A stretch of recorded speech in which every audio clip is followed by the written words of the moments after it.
سورہ بقرہ کی آیت نمبر 42 ہے اور اللہ تعالیٰ فرماتے ہیں وَلَا تَلْبِسُوا الْحَقَّ بِالْبَاطِلِ، اور حق اور باطل کے ساتھ گڑبڑ مت کرو،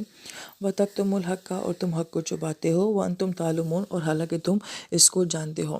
اب اس آیت مبارکہ میں بڑا خاص انداز جو اختیار کیا گیا ہے، حق اور باطل کے انکار یا ماننے کی بات نہیں کی گئی ہے، بلکہ یہاں پہ اس کو آپس میں ملانے کی بات کی گئی ہے، اور اس کے لیے تلبسو کا لفظ استعمال کیا گیا ہے جو کہ لبسا سے ہے، اور لبسا کا مطلب ہوتا ہے کہ کسی معاملے میں کسی کو جو ہے وہ کنفیوز کر دینا، شش و پنج میں ڈال دینا، جس طرح کہ ہماری اردو زبان میں التباس کا لفظ آتا ہے، تو اس کا معنی بھی یہی ہوتا ہے کہ کسی معاملے میں آپ کو شک و شبہ ہو جانا، اور اسی سے لفظ لباس بھی بنتا ہے۔ اور لباس کا لفظ کیوں استعمال کیا گیا کہ اس میں جسم کا کچھ حصہ جو ہے وہ چھپ جاتا ہے اور کچھ اعضاء جو ہے وہ سامنے نظر آتے ہیں۔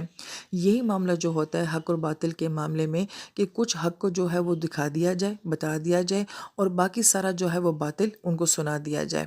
اس لیے آیت مبارکہ میں یہ کہا گیا کہ مت حق کو باطل کے ساتھ گڈمٹ کرو، اور پھر آگے لا دوبارہ نہیں آیا، ڈائریکٹ کہا کہ اور تم حق کو چھپاتے ہو۔ مفسرین فرماتے کہ دوبارہ لا کیوں نہیں لایا، لا تکتم الحق کیوں نہیں کہا، اس لیے کہ جب حق اور باطل کو آپس میں چھپایا جائے گا تو حق خود بخود ہی چھپ جائے گا، اس کے لیے کچھ کرنے کی ضرورت ہی نہیں پڑے گی۔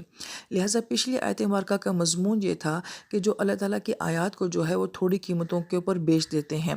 یہودیوں کا یہ معمول ہوتا تھا کہ وہ اپنی کتاب کی جو تشریحات کرتے تھے وہ اپنی من پسند سے کرتے تھے، اور اس کے عوض جو ہے وہ ان لوگوں سے قیمتیں وصول کرتے تھے جو ان سے ایسی تشریحات کروایا کرتے تھے، تو گویا کہ وہ اپنی کتاب کے آیات کو بیچ دیا کرتے تھے۔ اور یہاں پہ جو کہا جا رہا ہے کہ وہ حق کو چھپا لیا کرتے تھے، یعنی کہ سامنے والے کو خوش کرنے کے لیے، اس کے مزاج کے مطابق بات کرنے کے لیے، تاکہ جو آپ کا طبقہ ہے، آپ کے چاہنے والے ہیں، وہ آپ سے ناراض نہ ہو کہ آپ کیسی باتیں کرتے ہیں، اتنی سخت باتیں کیوں کرتے ہیں، اتنے سخت احکام کو دکھاتے ہیں، آپ تنگ نظر ہیں۔ تو گویا کہ لوگوں کی ایسی اوپینین سے بچنے کے لیے میٹھی میٹھی باتیں لوگوں کو سنا دینا، جس سے لوگ بھی خوش ہو جائیں اور آپ کہیں کہ ہم دین کی خدمت بھی کر رہے ہیں۔ تو گویا کہ اس صورت میں یہ معاملہ کیا ہوتا ہے، وہ حق کو چھپا دینا ہوتا ہے۔ جبکہ بعض مفسرین کرام نے تکتم الحق کا یہ معنی بھی بتایا ہے کہ دین کو چھپا دینا، یعنی کہ دین کو دوسروں تک نہ پہنچانا جو ہوتا ہے، یہ بھی گویا کہ حق کو چھپانا ہوتا ہے اور حق اور باطل کو آپس میں گڈمٹ کر دینا ہوتا ہے۔ لہٰذا اس ضمن میں مفسرین کرام جو نقطہ بیان کرتے ہیں وہ یہ کہ پچھلے مذاہب میں ایسا ہی ہوتا تھا، یہود و نصارہ کی عام عوام کو جو ہے وہ ایکسیس نہیں ہوتی تھی اپنی کتابوں کے لیے۔ ان کے علماء یہ کہتے تھے کہ یہ آپ لوگوں کے پڑھنے کی کتاب نہیں ہے، یہ ہمارے پڑھنے کی کتاب ہے، آپ لوگوں کو جو مسئلہ بھی پوچھنا ہو آپ آ کے ہمارے سے پوچھیں، ہم آپ کو بتائیں گے۔ لہٰذا اس میں بہت بڑا نقصان کیا آتا تھا کہ جو کچھ وہ بتاتے تھے گویا کہ عام عوام جو ہے وہ اسی کو صحیح سمجھتی تھی، اور جس کو وہ غلط کہتے تھے وہ اسی کو غلط سمجھتی تھی، کیونکہ خود تو وہ کتاب کو جانتے ہی نہیں تھے۔ تو اس میں بہت بڑا نقصان کیا ہوتا ہے کہ آپ اپنی صحیح کتاب، صحیح وزڈم تک، اللہ تعالیٰ کے صحیح حکم تک جو ہے وہ آپ پہنچ ہی نہیں پاتے ہیں، لہٰذا آپ انسانوں کے بنائے ہوئے دین تک جو ہے وہ محدود ہو جاتے ہیں۔ یہاں سے مفسرین یہاں پہ یہی نقطہ اٹھاتے ہیں کہ اگر عام انسان جو ہے وہ اپنی کتاب کے ساتھ نہیں جڑے گا تو گویا کہ اس کا علم تو ختم ہو جائے گا، وہ اسی کو صحیح سمجھے گا جو اس کو صحیح سنایا جا رہا ہے، اور اس کو صحیح و غلط کی تمیز جو ہے وہ باقی نہیں رہے گی۔ اگر ہر انسان کا تعلق جو ہے وہ اس کتاب کے ساتھ جڑے گا تو پھر کوئی بھی آگے اس کو اپنی مرضی کی بات نہیں بتا سکے گا، پھر انسان سوال کرنے کے قابل ہوگا کہ آپ یہ جو بات کر رہے ہیں اس کی کیا دلیل ہے، اس کا کیا جواز ہے، آپ نے یہ بات کہاں سے لی ہے۔ لیکن اگر ایک انسان کچھ جانتا ہی نہیں ہے تو پھر وہ کیسے سوال کرے گا۔ لہذا یہ خامی تو جو ہے وہ پچھلی امت بنی اسرائیل کی بھی بیان کی جا رہی ہے، لیکن یہ خامی آج ہماری امت کے اندر نہیں ہے۔ لہٰذا جیسے ان لوگوں کو یہ کہا جاتا تھا کہ آپ نے یہ کتاب نہیں پڑھنی ہے، آج ہمارے معاشرے میں بھی یہی سوچ ہے کہ قرآن پڑھنا جو ہے یہ صرف علماء کرام کا کام ہے، مفتیوں کا کام ہے، مولویوں کا کام ہے، ہمارا کام یہ نہیں ہے کہ پڑھنے۔ جبکہ ہم یہ کہتے ہیں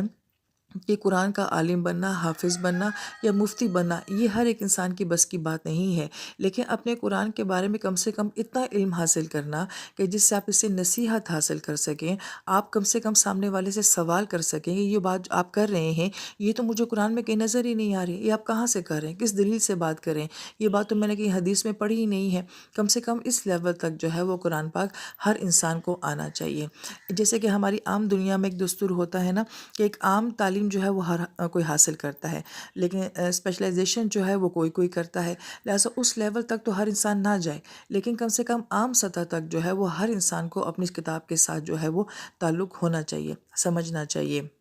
اور قرآن اس مضمون کو بیان بھی کرتا ہے کہ ہمیں نصیحت کے لیے اس کتاب کو بہت آسان کر دیا ہے، تو بس ہے کوئی سمجھنے والا، لہٰذا نصیحت کے لیول کے لیے تو یہ قرآن جو ہے وہ ہر ذہنی سطح کے لیے قابل قبول ہے۔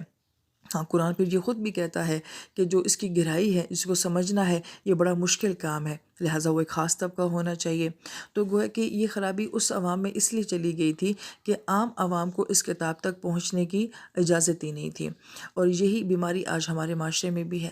لہٰذا قرآن کو اس حد تک جاننا کہ ہمیں قرآن کی بات سمجھ آ سکے کہ اس کے اندر کیا بات کی جا رہی ہے، یہ ہر مسلمان کے اوپر لازم ہے، تاکہ یہ نہ ہو کہ جو ہمیں جو کچھ سنا رہا ہے ہم اس کو جو ہے وہ سچ سمجھنا شروع کر دیں۔ ذرا اپنے معاشرے پہ نظر ڈالیں، اور خاص طور پہ جو ہمارے بیکورڈ قسم کے علاقے ہیں وہاں جا کے دیکھیں کہ انہیں کون سا دین سنایا جا رہا ہے، اور اس دین کے نام پہ کیا کچھ کیا جا رہا ہے، اور عام عوام جو ہے وہ محبت سے، چاہت سے، اللہ کی رضا کے لیے اس کو دین سمجھ کے جو ہے وہ یہ سب کچھ کر رہی ہے۔ کس حد تک یہ بڑا نقصان ہے کہ دین کے نام پہ ایک انسان ایک کام کر رہا ہو اور اس کو بعد میں پتہ چلے یہ تو دین ہی کوئی نہیں ہے، یہ تو رب کا تعلق ہی کوئی نہیں ہے۔ تو اس لیے، اور اس میں صرف غلطی علماء طبقے کی نہیں ہے، بلکہ اس میں غلطی جو ہوتی ہے عوام الناس کی بھی ہوتی ہے کہ انہوں نے سیکھا کیوں نہیں، انہوں نے جاننے کی کوشش کیوں نہیں کی، کیوں تم نے اپنے آپ کو اتنا محتاج بنایا کہ صرف ایک خاص طبقہ ہی تمہیں قرآن کے بارے میں بتائے کہ اس کے اندر کیا لکھا ہوا ہے، کیا نہیں لکھا ہوا ہے۔ لہٰذا یہ بیماری جو اس امت کے اندر تھی، یہ بیماری جو ہے وہ آج ہمارے اندر بھی ہے۔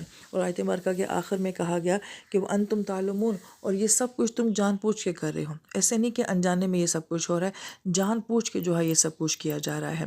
لہٰذا اللہ تعالیٰ سے دعا ہے کہ جو کتاب سنانے والے ہیں وہ ویسے سنائیں کہ جسے سنانے کا حق ہے، اور جو کتاب سننے والے ہیں وہ کتاب ایسے سنیں کہ جیسے ان کے لیے سننے کا حق ہے۔